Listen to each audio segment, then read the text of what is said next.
petits chats, j'espère que vous allez bien. Je suis ravie de vous retrouver pour une nouvelle vidéo spéciale cheveux et plus précisément spéciale tie and dye. Cette vidéo va s'articuler en deux parties. La première sera consacrée à comment faire son tie and dye et la deuxième comment l'entretenir. On commence par la première partie, donc comment faire son tie and dye. Alors première chose, évitez de le faire soi-même. Moi j'ai fait l'erreur de le faire moi-même il y a quelques années et avec les produits de grande surface c'est pas top, ça abîme fort les cheveux et donc après j'avais les pointes vraiment cassées, j'ai dû couper une bonne partie, donc c'est vraiment la fausse bonne idée parce qu'on se dit ça va faire quelques économies, ça coûte cher d'aller chez le coiffeur et puis après j'ai quand même dû passer par chez le coiffeur pour couper mes points, donc ça servait à rien. Donc la deuxième fois que j'ai eu envie de faire mon tie and dye, j'ai été chez ma coiffeuse et donc ma coiffeuse m'a dit moi je veux bien mais on va le faire en deux fois pour abîmer moins tes cheveux et surtout tu n'obtiendras jamais un blond blanc ou cendré parce que tu pars d'une base très cuivrée. Et donc c'est clairement ce que votre coiffeuse doit vous dire si vous voulez absolument avoir les pointes très claires avec une base assez foncée comme la mienne. Parce que si vous le faites en une fois, vous allez avoir les pointes cassantes, les cheveux complètement défoncés et oui, bien sûr vous l'aurez fait en une fois mais vous aurez massacré vos cheveux. Donc un coiffeur professionnel et vraiment consciencieux vous dira oh, je mets des limites. On va faire ce qui est possible de faire sans abîmer tes cheveux pour que tu puisses garder une certaine longueur parce que moi j'ai envie d'avoir les cheveux longs. Et on fera une deuxième fois beaucoup plus tard, moi c'était 6 mois après, pour redécolorer une deuxième fois et ça va permettre d'éclaircir les pointes et en même temps de reprendre un peu plus haut dans les cheveux et d'avoir cet effet plus 3 couleurs que 2 couleurs.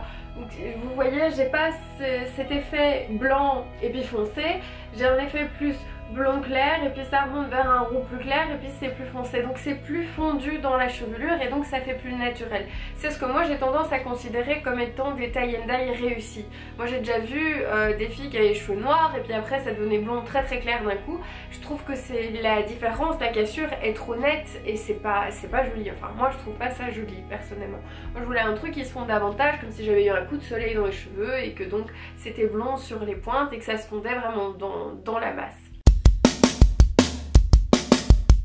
On passe à présent à la deuxième partie qui consiste à entretenir son tie and dye. C'est un petit peu comme toutes les colorations, toutes les décolorations, il y a des soins à apporter par après. Alors ça a un avantage malgré tout le tie and dye, c'est qu'on n'a pas le problème des racines. Puisque c'est un peu le but, elles sont très grandes et ça pousse et après c'est vraiment dans les longueurs des cheveux et ça c'est superbe.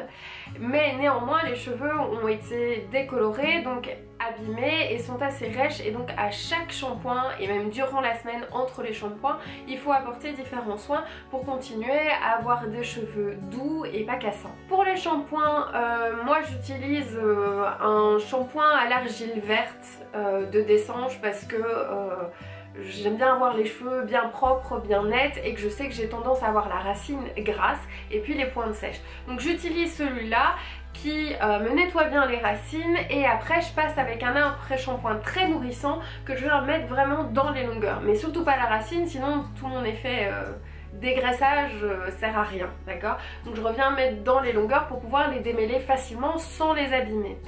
Et en plus de ça, en plus de ce shampoing là, j'utilise ceci, ça s'appelle les fleurs du mal et c'est de chez Lush. Alors j'ai choisi ce produit-ci pour deux raisons. La première raison c'est que c'est un shampoing mauve et pas un shampoing bleu. C'est très important de faire la différence entre les deux parce que les shampoings bleus sont pour les cheveux gris, les cheveux blancs liés à la vieillesse. Et ici, le shampoing mauve est vraiment fait pour les cheveux blonds. Donc c'est pas la même chose, la pigmentation n'est pas pareille. Ici ça casse vraiment le côté jaune de mes cheveux blonds. Si je mets un shampoing bleu, ce sera nettement moins efficace que celui-là. Donc orientez-vous pour des cheveux blonds, orientez-vous vers un shampoing mauve. Ensuite je me suis tournée vers Lush parce que ce sont des produits quand même beaucoup plus naturels que d'autres et que moi ça me rassure de savoir que c'est des produits naturels que je mets sur mes cheveux qui sont déjà un petit peu abîmés et que c'est plutôt des huiles essentielles et j'ai l'impression que ça fait davantage de bien à mes cheveux, donc j'ai choisi celui-ci et je le regrette absolument pas. Il a une odeur un petit peu spéciale, ça sent la violette concentrée et la lavande en même temps. C'est un petit peu spécial. Cela dit, l'odeur ne reste pas en fait, c'est juste au moment de l'appliquer que ça sent, et puis après ça sent juste mon shampoing normal, donc moi l'odeur ne me dérange pas plus que ça. Et ce qui est aussi marrant, c'est que quand on le met dans sa main, c'est mauve très foncé et on dit oula, moi j'ai pas l'intention d'avoir les cheveux mauves, enfin pas tout de suite là. Et en fait il mousse, et puis après clairement la mousse devient blanche parce que les pigments sont absorbés par les cheveux et non, les cheveux ne sont pas mauves.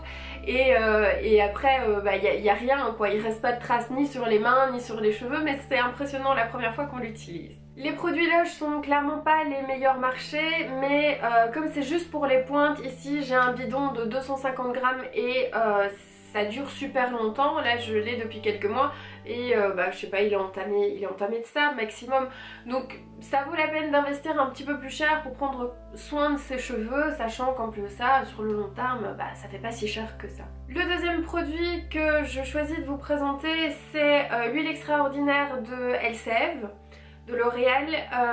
J'en ai testé plusieurs et c'est pour moi ma préférée parce que elle a à la fois ce côté très nourrissant et pas trop gras.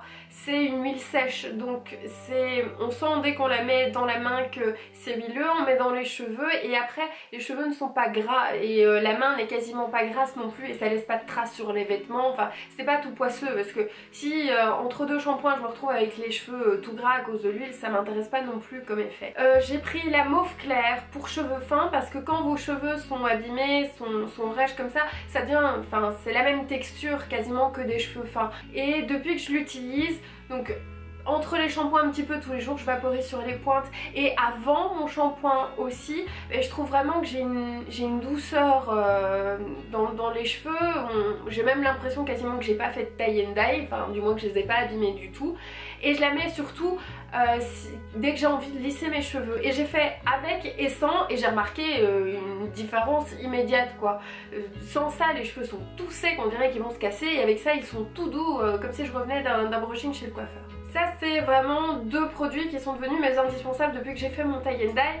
Et pour le reste c'est tout, il n'y a pas besoin de beaucoup plus de choses. Et la prochaine fois que j'irai faire mon tie and dye parce que je trouve que ça a trop repoussé, ce sera peut-être dans 6 mois mais pas avant. Donc au niveau du coiffeur c'est aussi une certaine économie. Je dois pas aller tous les mois faire des colorations ou aller entretenir, non pas du tout. J'ai mes produits à la maison, je me charge de mon tie and dye et d'ici 6 mois si j'ai envie de retourner en même temps que je coupe un peu mes pointes, si j'ai envie de refaire le tie and dye, je le fais, voilà c'est tout. Sinon ça s'élimine, je coupe mes cheveux petit à petit et puis ça s'élimine et je retrouve ma couleur naturelle. Bon ben voilà, j'espère que ça a répondu à certaines questions que vous vous posiez sur le tie and dye. Si vous avez envie de m'envoyer des messages pour me demander 2-3 autres choses, des conseils, un bon coiffeur, je sais pas ce que vous voulez, n'hésitez pas à m'écrire, vous pouvez m'envoyer un message via Facebook ou me laisser un petit commentaire en dessous de la vidéo, je réponds toujours avec plaisir. Et puis je vous retrouve très vite pour une prochaine vidéo et en attendant comme d'habitude je vous fais plein de gros bisous.